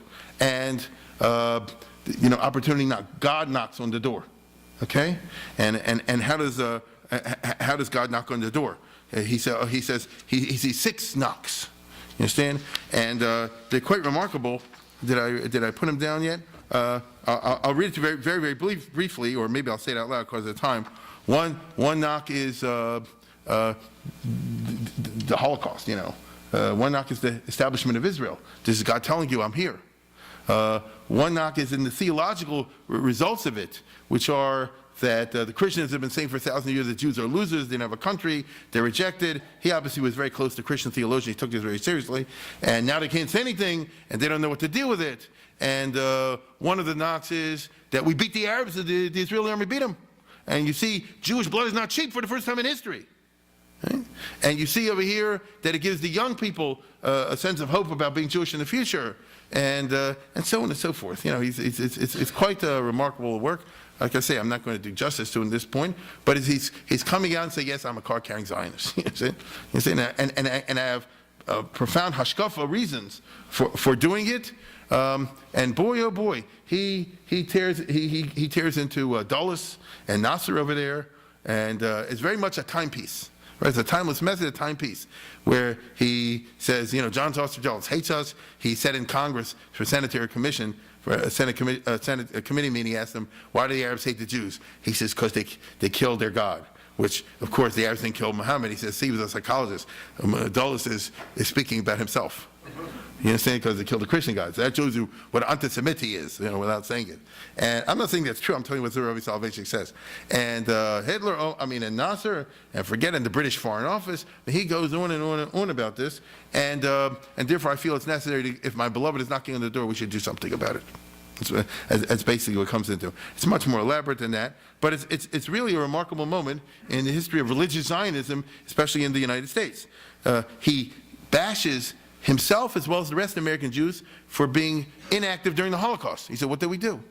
We were supposed to be brothers and sisters, and we didn't do anything. And he didn't do anything. Obviously he's somewhat active in Valatol and all that. But, what did most people do during the years 42, 43, 40, 45? He didn't run every 5 minutes to Morgantown and so forth. And he's saying, he even says, we Orthodox Jews are worse than the others because we're cheaper than the others and we're more narrow-minded than the others. It's quite an interesting kind of a document. And particularly, we're inexcusably unwilling to theologically touch up, shall I say, define the significance of the Jewish state for so long. Let me put it in simple terms for a big audience. I understand him, and this is what he says. I understand this position, and understand this position. I don't understand this position. You get it? In other words, you can say that the rise of the state of Israel is a Yemos HaMashiach or something like that. I repeat, something like that. It's a very positive sign. It's God knocking on the door. You can say the opposite. It's a work of the devil. Right? There certainly is a whole coherent way of over here. What is there good to say? You see, he said, I don't like this approach. It's nishta and nishta her. And so it's kind of interesting in that regard. And of course, as I said before, he lists the positive benefits caused by Israel.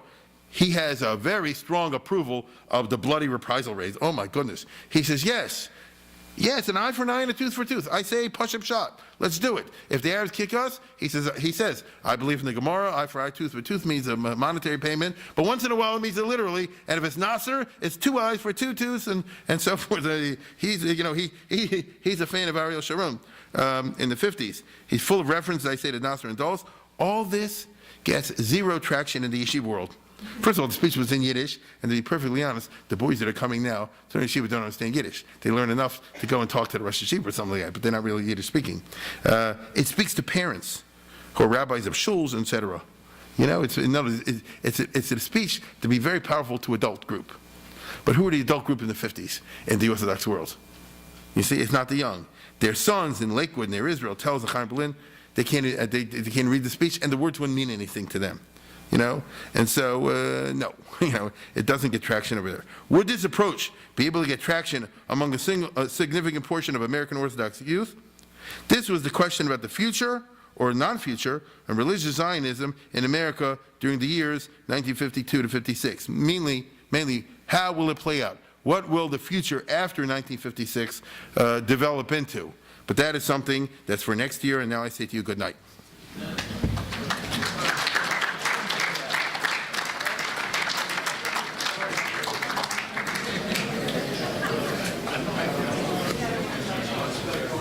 Handle it like glove, kid gloves. Handle it with kid gloves. Yeah, okay. Now everybody's going to see Marjorie Morningstar. Yeah, sure. But look what happened to the end. She becomes the president of Hertzberg. I don't think so. Everyone tells us. You know what? That was me. Oh,